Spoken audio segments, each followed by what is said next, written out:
Love is one of the most wonderful things ever. Pinakauso, pinakanararamdaman ng marami, pero also sometimes the least understood of all. Ang pag-aaral po natin, the wonders of love. Ano ang mga hiwaga, mga kababalaghan, at mga magagandang bagay tungkol sa pag-ibig. Salamat po Diyos dahil kayo ay Diyos ng pag-ibig. At tulungan mo kami, Panginoon, na maunawa ito ng higit pa para lalo naming maramdaman, maipadama, ma-enjoy, at lalo namin kayo, Panginoon, na madakila because you are God of love. Palakasin niyo po ang aming katawan, ang aming isip, ang aming loob, at nawa, Panginoon, dumagdag pa sa aming dati nang alam ang ituturo niyo sa amin ngayon. Enable us to have a deeper, wider, higher understanding of love because you are love. In the name of Jesus, your Son, our Lord, we pray with thanksgiving. Romans 3:23 says, all of us have sinned and fallen short of God's glory. And Romans 3:10 says, as it is written, there is no one righteous, not even one. And Ezekiel 18:20, the one who sins is the one who will die. So everybody is a sinner, but sinners die. Sin, death, separates people from God. Yung death could mean physical, it could mean spiritual, but both forms of death mean separation. Kaya tayo nalulungkot pag may namamatay because there is separation. But eternal and spiritual death means separation from God. Now, what is the relevance of God's love to death and to separation? The wonders of God's love, number one, is God's love saves. Love offers salvation. Love makes salvation possible. John 3:16, for God so loved the world that He gave His one and only Son, that whoever believes in Him shall not perish, but have eternal life. So sa verse na ito, nakita natin ang solusyon ng Diyos sa separation. God is holy, therefore those who sin, who are not holy, cannot have fellowship with God. There can be no unity, no oneness, no companionship with God when people sin. But God loves. And because God loves people to be with Him. But how can sinners be with God who is holy? Because sin separates the holy from the sinner. At ito ang solusyon, that God gave His only Son, that whoever will believe in Him will become holy. Sin will be forgiven. The holiness of Jesus will be given to the believer. Therefore, the believer becomes holy, and therefore there is no more need to die.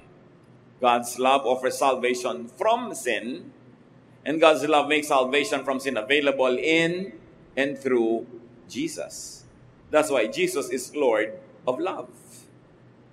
Magandang mapag-connect-connecta natin sa ating isip at manawaan ng lubos at malalim ang kahulugan ng lahat ng ito. Na ang tao ay mahal ng Diyos, pero hindi pwedeng makipagniig, makipag-isa ang Diyos sa makasalanan.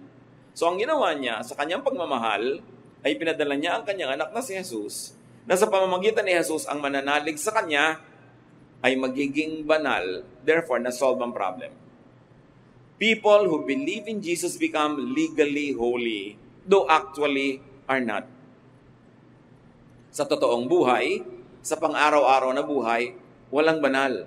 Kahit pa na-born again ka na, kahit tumanggap ka na kay Jesus, araw-araw nagkakasala ka pa rin. Pero sa tingin ng langit, hindi ka na nagkakasala pang muli. Kasi yun nga ang binayaran ni Jesus. Binayaran ni Jesus yung kasalanang nagawa na, ginagawa at gagawin pa. Ang laging takot ng iba sa teaching na yan, baka daw abusuhin ng iba. No person who truly receives the love and forgiveness of God will ever use that love as a license to deliberately live in sin. That is impossible. Kaya huwag tayong sobrang mag-alala, ma-underestimate natin ang power ng Holy Spirit to convict, at yun ding conviction ng mga tao to live a righteous life. Kaya iba ayaw nila nagtuturo ng salvation which is eternal because they're afraid that it might be abused. Huwag nating i-underestimate ang pananalig ng tao, katapatan ng tao, at ang power ng Holy Spirit to convict. Love is so wonderful that it makes us sinners holy in the eyes of God. Parang yung mga magulang, kung minsan makikita mo, sobrang mali na nga yung anak, pero naiunawaan pa niya, justify pa. Kasi yung anak ko na yan, nung maliit yan nauntog yan kaya nagkaganyan. May mga justification. Yung anak ko kasi na yan, medyo napabayaan ko nung maliit ako, hindi ko naalagaan, kaya naging ganyan. Kahit ang daming ginagawang mali ngayon, ayaw sasabihin yung anak. Tao pa tayo, at pag-ibig lang ng tao, sa anak ng tao yon. Ano pa yung pag-ibig ng Diyos? Through Jesus, that can justify sinners. At hindi naman naging libre, may bayad. Ang nagbayad ay ang anak ng Panginoong natin sa langit, si Jesus mismo. That's why that alone makes love very wonderful. Napapaganda ng pag-ibig yung hindi maganda. Napapalinis yung hindi malinis. That's why sa tingin ng Diyos, ang mga tumanggap kay Jesus ay malinis, banal. Not because we really are, but because the love of Jesus makes us holy and acceptable to God. Another wonder of love is that love identifies God's children. Maraming mga pagtatangka ang mga tao sa buong panahon kung paano maipapakilala nila na sila'y maka-Diyos. May mga dinadaan yan sa diet, kung anong kinakain nila at hindi. May dinadaan yan sa anong isinusuot at hindi. Yung iba, dinadaan pa nga nila kung anong version ng Bible ang ginagamit nila. May dinadaan yan sa kung anong uri ng bautismo ang pinapractice nila, etc., etc. But 1 John 4:7 and 8 says, "Dear friends, let us love one another, for love comes from God. Everyone who loves has been born of God and knows God. Whoever does not love does not know God, because God is love." Para dito sa 1 John 4:7 and 8, ang tunay na pagkakakilanlan ng anak ng Diyos kung siya ay marunong magmahal. Hindi sinabi na dapat member siya ng ganitong religion para masabing siya ay anak ng Diyos. Hindi sinabing dapat ganito ang kanyang congregation, ganito ang kanyang religious practice. Sinabi niya, sino mang marunong umibig ay nakakakilala sa Diyos. You see, love transcends even religious identity. Kapag ang tao ay maibigin, ano man ang relihiyon niya, ibig sabihin, nag-ahari ang Diyos sa kanyang buhay. Pero ang taong hindi maibigin, ano man ang relihiyon niyang ipinagmamalaki, sinabi dito, no, hindi ka anak ng Diyos. Whoever does not love does not know God. No matter your religious membership. So ang tunay na pagkakakilanlan, kung ang tao ay anak ng Diyos, nakakakilala sa Diyos, pinaghaharian ng Diyos, kung siya'y maibigin. At siyempre, kakambal ng pagiging maibigin yung maawain. Pag di ka maawain, malupit ang puso mo. Natutuwa ka pag may nagdurusa, lalo ang nagdurusa sa tingin mo makasalanan. Sasabihin mo, dapat nga, buti nga sa kanya kasi makasalanan siya. Yan ang palo sa kanya ng Diyos. Yung may lihim kang tuwa, magduda ka kung anak ka ng Diyos. Hindi kailangan pagdudahan na relihiyoso ka. Surely religious ka, pero anak ka ba ng Diyos? Basahin muli natin ang 1 John 4:7 and 8. Kasi ito palang pamantayan na. Let us love one another. For love comes from God. Everyone who loves has been born of God. Di ba? Kailangan, you must be born again. Pinagtuturo natin yan. John 3:3. Unless a man is born again, he cannot see the kingdom of God. So akala natin, yung pagiging born again, yung mananalangin ka, hihingi ka ng tawad sa kasalanan mo, tatanggapin mo si Jesus. Yes, it is a way, a method to be born again. But 1 John 4:7 and 8 tells us that he who loves has been born of God. Yung umiibig, maibigin, maawain, matulungin, born again yun. Kahit hindi technically ginawa niya yung religious formula, kahit hindi siya umaten ng religious rally, hindi siya umaten ng evangelism class, maibigin siya, that person is born of God. and that person knows God. Not necessarily that that person is religious. It is not necessarily that that person knows all the necessary verses, because love is the best verse. Sabi niya, those that love know God. Whoever does not love does not know God. Sorry na lang, kung hindi ka maibigin, kahit anong rank mo sa religion, kahit gaano katagal ka na, kahit daming verses mong alam, sinasabi ng verses na ito, hindi mo kilala ang Diyos. Kasi ang tunay na nakakakilala sa Diyos ay maibigin. At ang tunay na maibigin ay kilala ng Diyos. Yun ang mas importante. Nakilala ka ng Diyos na anak kanya. Sabi niya, why? Because God is love. Hindi sinabing God is religion, God is diet, God is baptism. Sabi, God is love. Love also identifies Jesus' true followers. John 13:35, sabi ni Jesus, if you love each other, everyone will know that you are my disciples. Dapat pag may sabing, alam mo, nagmamahalan niya mga yan. Ay, born again nga. Ay, they really know God. Maka-Diyos nga. Follower nga ni Jesus. Dahil yun ang ID ng mga follower ni Jesus. Hindi haba ng buhok, hindi haba ng laylayan ng damit. Ang ID ng mga follower ni Jesus, pag-ibig. Not religious membership, not looks, not even activities. In other words, love confirms salvation. Merong mga nagtatanong, paano ko ba mapapatunayan na na-born again na nga ako? Na na-save na nga ako? Maibigin ka na ba? Yung bang dating hindi mo maibig ay natututunan mo na unti-unti, kahit unti-unti, pero dapat may asenso na namamahal. Ang pagmamahal ay hindi laging emotion. When you are committed to somebody's well-being, hindi kailangan maging emotionally involved ka sa kanya. Ibig sabihin, mahal mo siya. Dahil gusto mo yung makakabuti para sa kanya.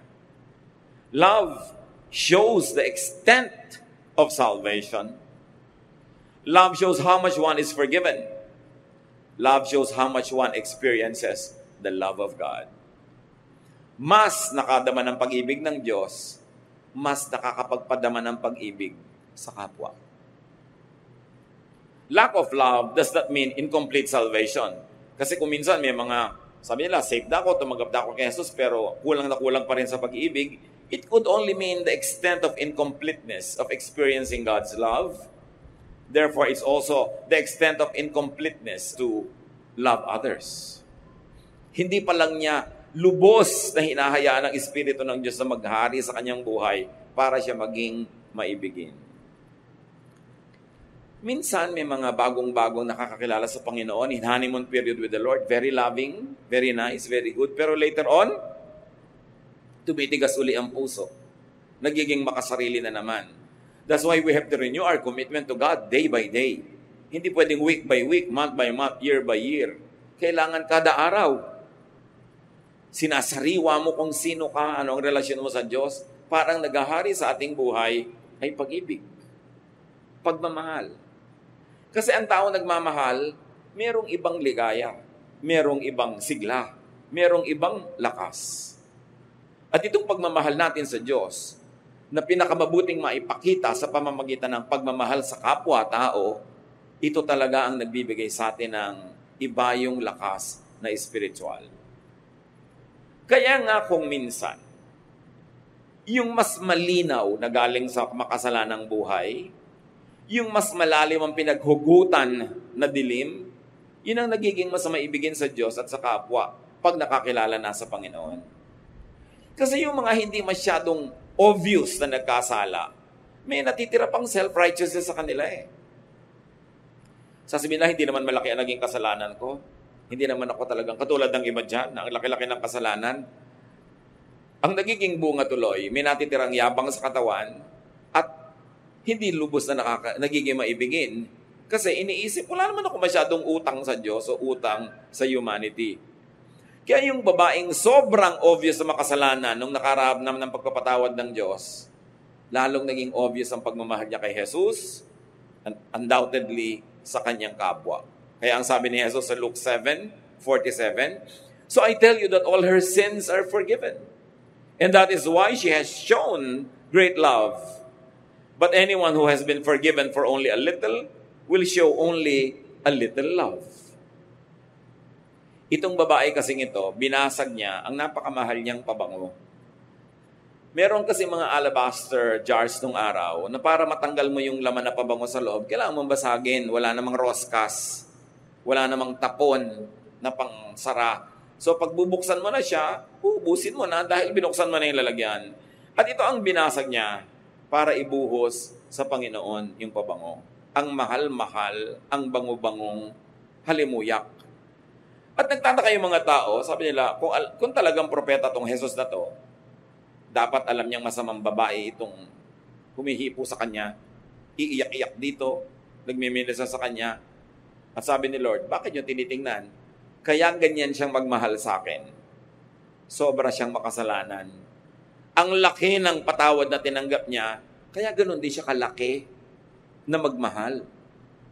Kayo, inaakala nyo, hindi naman kayo masyadong makasalanan, kaya heto, dumating ako dito, hindi nyo ako binigyan ng tubig panghugas ang paa ko. Hindi nyo na ako binigyan kahit mumurahing pabango to anoint me. Hindi nyo ako pinapansin dito. Dahil iniisip nyo, hindi nyo naman obligasyon yon kasi hindi naman kayo makasalanan. At yun kung minsan ang disadvantage so ang mga kasalanan ay tago, lihim, o hindi obvious na kasalanan, pero kasalanan pa rin. Ang pakiramdam nila sa sarili nila, they are better than others. And because they feel that way, they act in a superior way. They do not serve very well. So they don't appreciate God's love as much as those who know that they have been forgiven in a big way. Kaya sabi niya, kung talagang ramdam mo na napatawad ka sa malaking paraan, malaki ka rin umibig. Malaki din ang pag-ibig mo.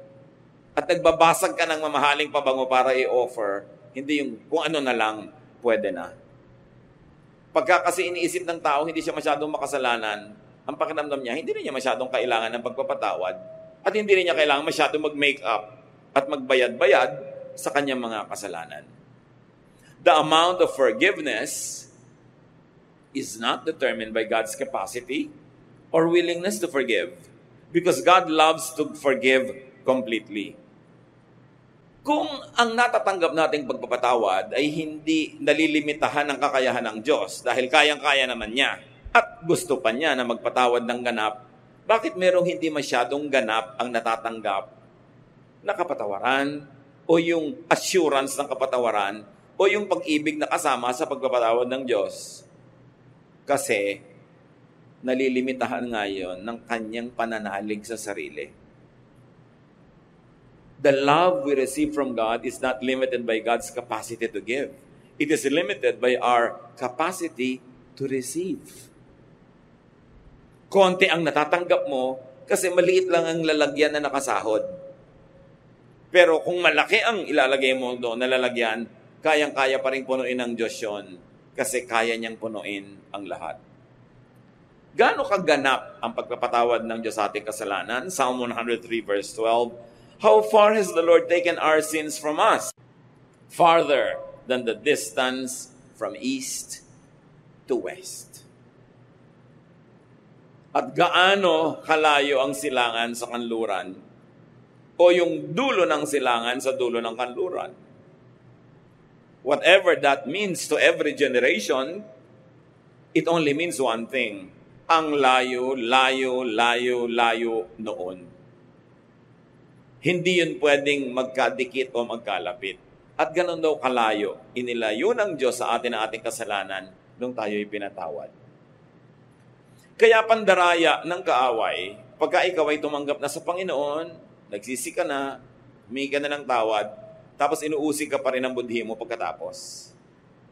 Hindi mo natanggap ng buong buo yung benefit ng pagpapatawad. Although tinanggap mo yung buong pagpapatawad. Pero siguro may duda ka pa sa iyong isip.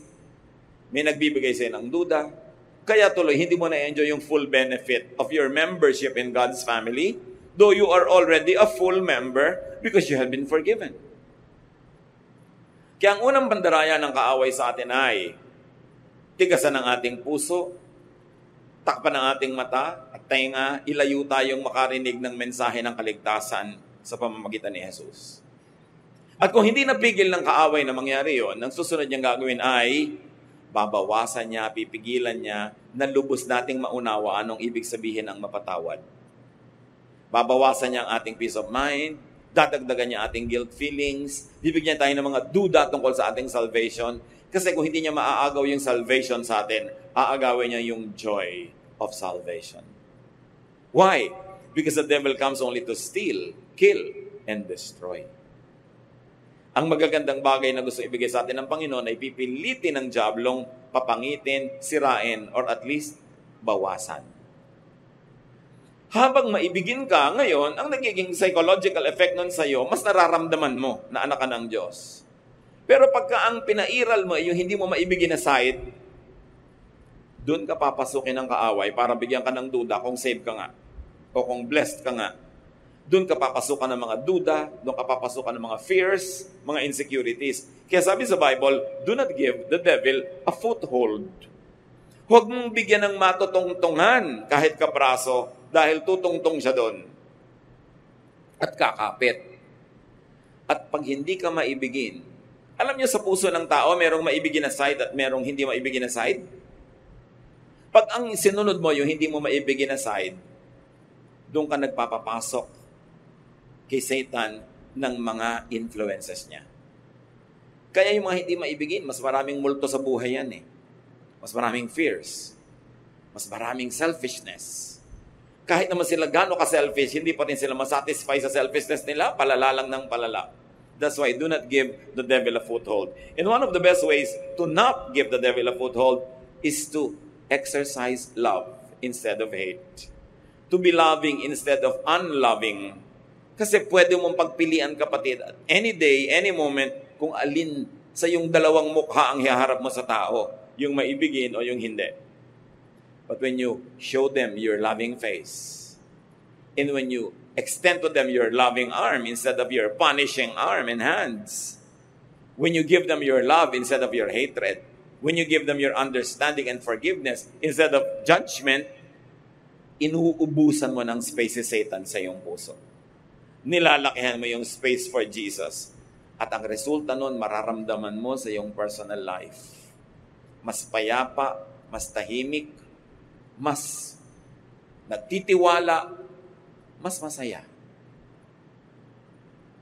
The amount of forgiveness that we receive is determined by how much people confess and surrender to God. So, ang pinagtatapat mo, ang hinihingi mo ng tawad ay ito lang, yun lang ang mararamdaman mo na napapatawad. Kaya, dapat kompleto eh. Magsusuko ka sa Diyos, buo. A one-half Christian is a one whole lie. It is a one whole nonsense. Kailangan buo. Kaya ang gusto ng Lord, laging buo. Sabi niya, huwag niyong asahan na kung nagdadalawang loob kayo, hati ang loob niyo. Para kayong isang dumi lang na sinisiklot-siklot ng alon, kung saan kayo hipa ng hangin, doon kayo pupunta. Kung nagdadalawang loob kayo at hati kayo, huwag niyong asahan na mapagpapala kayo ng Diyos. Ang gusto niya, buo. Buuin. At sapagkat hindi tayo perfect, siguro hindi mo laging 100% maibibigay, pero kung 99, 95, 97, bibilangin na yun as buo. Kesa 2, 3, 30, 24. Sobrang daming kulang nun. Kaya magmamahal na lang tayo, sige na, magmahal ka na. Maglilingkod ka, yung best mo. You're going to give your best. Give your alabaster jar of perfume. Hindi yung kung ano-ano lang. Kasi dapat buo. At yung buo lang ang paglapit sa Diyos, ang makakatanggap din ng buong pagpapala. Hindi ka para-kapraso, hindi punit-punit, hindi pilas-pilas, hindi kakaunti. Another wonder of love is that love erases sin. Nabubura ang kasalanan. 1 Peter 4:8. Above all, love each other deeply because love covers over a multitude of sins. The contemporary English version says, love wipes away many sins. But the wonder of this verse is in its Greek original, not in its English translations. Kasi yung Greek rendering of 1 Peter 4:8, parehong pwedeng basahin mo na pag may pag-ibig, nabubura ang mga kasalanan ng nagpatawad at kasalanan ng pinatawad. Pwede mong basahin both ways. Kaya sa English, hindi mo, ang tanong mo kung ikaw ay masuriin mag-aral, okay, love covers over a multitude of sins. Whose sins are covered? Sin ba nung pinatawad at minahal o sin nung nagmahal at nagpatawad? But the Greek rendition could be read both ways. Therefore, that was the intention of the Spirit when the verses were written in Greek.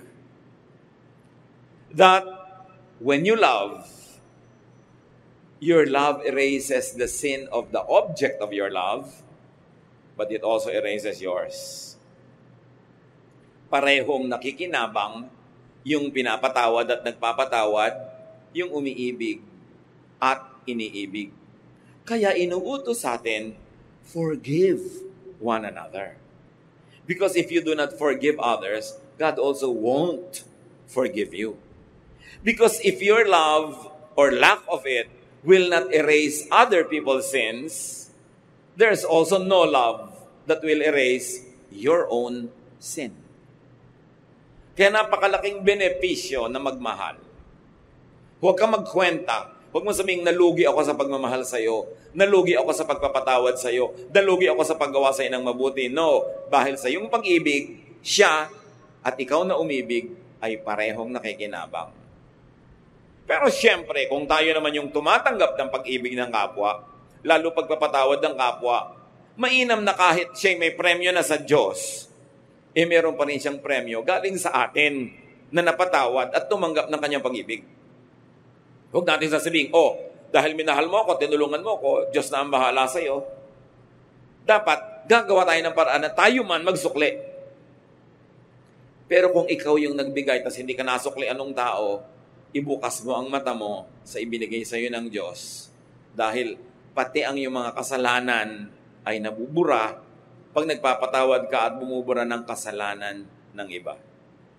God's love in and through Jesus covers over and wipes away people's sins. Love for one another covers over and wipes away other people's sins and one's own sins. Ano ang napakalinaw na moral lesson niyan agad, mga kapatid? If you can't be sinless, love all the more. Kung hindi ka makapamuhay ng walang kasalanan, nagkakaroon ka pa rin ng mga kasalanan, anong ipambubura mo doon? Pag-ibig sa kapwa. Pagmamahal. Kaya mas marami kang hindi malampasan pang kasalanan, hindi mapagtagumpayan, mas sikapin mo maging maibigin, patawad sa kapwa. Kasi sa pagbubura mo ng kasalanan nila, dahil minamahal mo sila, pati ang sayo nabubura. Baligtarin niyo, mga kapatid. Kung di kayo marunong magpatawad, ano nangyayari sa mga kasalanan nyo?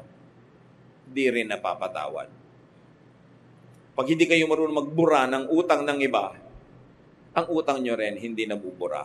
Kaya sa Matthew chapter 6, ang linaw ng sinabi sa Lord's Prayer, forgive us as we forgive those who sin against us. Patawarin mo kami, gaya rin naman ng pagpapatawad namin sa nagkakasala sa amin. Kung nagpapatawad kami ng kalahati lang, Lord, di kalahati lang din ang kasalanan ko ang patawarin nyo. Kung di po ako nagpapatawad, di huwag nyo akong patawarin. Pero Lord, nagpapatawad po ako, kaya patawarin nyo na rin ang mga kasalanan ko. Yang pag-ibig, mas kailangan yan ng mga hindi makapagtagumpay sa mga kasalanan. Kasi kailangan may mambura ng ating mga kasalanan. And it is love for others that will do that. Matthew 22:37-39, nung tinanong si Jesus kung anong pinakamahalaga sa lahat, sa mga utos, sabi niya, love the Lord your God with all your heart, soul, and mind. This is the first and most important commandment. The second most important commandment is like this one, and it is love others as much as you love yourself. Ang totoo, yung 10 commandments, pwedeng hatiin sa dalawa. Yung mga naunang commandments only means love God. Yung you shall not call upon the name of the Lord your God in vain, you shall have no other gods before me, etc., etc. It means love God. At yung mga do not steal, do not commit adultery, do not covet, do not kill, lahat yon, love others. Kaya pag mahal mo ang Diyos at mahal mo rin ang iyong kapwa, technically, sinusunod mo yung buong commandment. So huwag kang mapako sa mga detalye ng mga commandments at mga religious laws. Ang mahalaga ito, maibigin ka. At pag maibigin ka, mapansin mo man o hindi, natutupad mo, nasusunod mo ang kautusan. Kasi ang kautusan, nakakalito sa mga detalye. Pero ang ibig sabihin lang, maging maibigin ka. Tulad ng, bakit ang mga babae sa Corinth ay inuutosang magbelo? Kasi ang lalalim ng mga damit nila, yung mga dibdib, yung mga likod, nakakaakit sa mga lalaki sa worship na nakatingin na sa batok nila. Tinititigan na yung mga buhok nilang umaakit sa batok nila patungo sa likod ng tenga nila. Nawala na sa pag-worship ang mata ng lalaki. Kaya maibigin ka, magbelo ka para di ka titigan at nang walang tukso. So, maibigin. Pag sinabing huwag kang kumain ito dahil may na-offend, kasi na-offend sila, huwag na lang sila ma-offend. O sige, hindi ko na lang kakainin, maibigin ka nun. Yung sinabing, you shall not covet what is not yours, pag-ibig sa kapwa, kanya yun eh, bakit mo pag-iinteresan? You shall not steal. You shall not commit adultery. Because when you commit adultery, una, hindi mo minamahal ang asawa mo. Pangalawa, hindi mo minamahal yung kapartner mo in crime kasi nagkakasala rin siya. At kung siya may asawa rin, hindi mo minamahal yung asawa niya, inaagawan mo. Kung may mga anak siya, inaagawan mo ng tatay itong mga anak na ito, napunta na sa yung tatay nila. At kung may mga anak ka na malalayo ang loob o ma-offend o mapapabayaan dahil sa iyong pangangalo niya, hindi mo rin minamahal ang mga anak mo. So lahat ng mga utos actually tungkol sa pag-ibig. Ang problema, yung mga iba sobrang naging legalista at relihiyoso. Masunod lang yung mga detalye ng utos kahit hindi na sila maging maibigin. Nabaligtad. Pagka sinabing batuhin niyo ang mga babaeng nangangalo niya hanggang mamatay, anong pag-ibig doon? Because it is meant to be a deterrent. Para matakot ang mga tao, mga niya. Huwag silang mang-agaw ng asawa ng may asawa. Maging tapat sila sa kanilang mga asawa. Pero hindi rin naman nag-work. Wala ring takot yung mga tao. Nababato lang, namamatay lang. Nagkakasala lang tuloy yung mga bumabato dahil nagiging malupit sila. Pero tuloy pa rin naman ang pangangalo niya.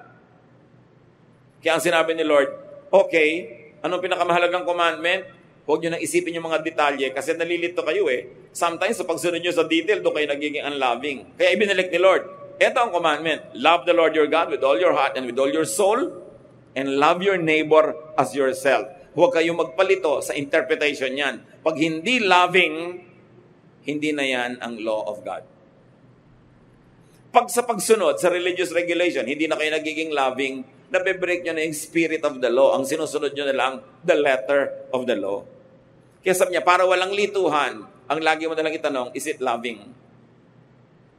Pastor, pwede po ba akong umattend ng lamay ng lola ko kasi may padasal po sila? Hindi ba? Iba naman yung religion natin. Hindi tayo nagdadasal para sa patay. Loving ba na hindi ka umattend? Apo ka?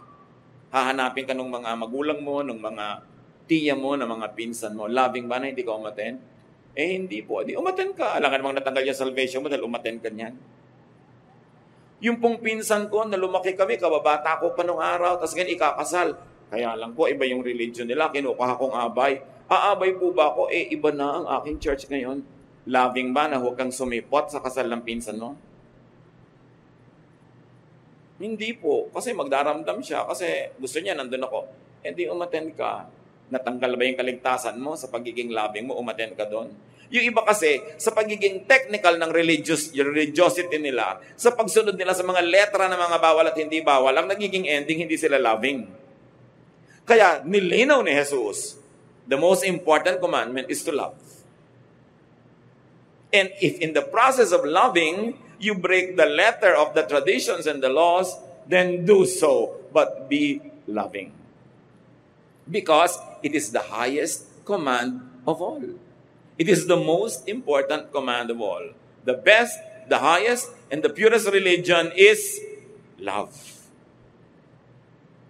Now, no matter how religious you are, how high your religious position or office is, if you are not loving, baliwala ang lahat.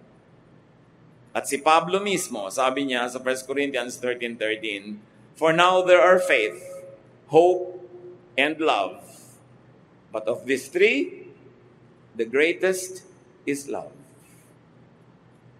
Greater than faith? Can you imagine that? Greater than hope? And Paul says, the greatest is love. Unahin nyo ang umibig.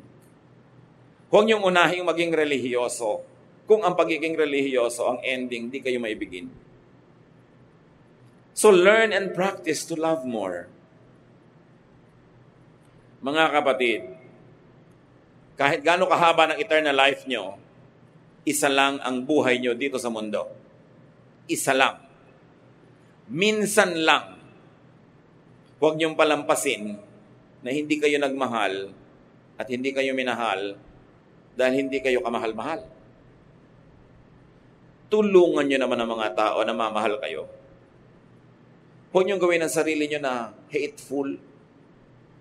Gawin niyo ang sarili niyong attractive to the power of love. Pag-practice na magmahal. Kung pipili kayo at makakapili kayo ng magmahal at hindi magmahal, piliin niyo magmahal because God is love. Maraming pwedeng approaches. Use the loving approach. And also open up to being loved. Payagan niyo ang mga taong mahalin kayo.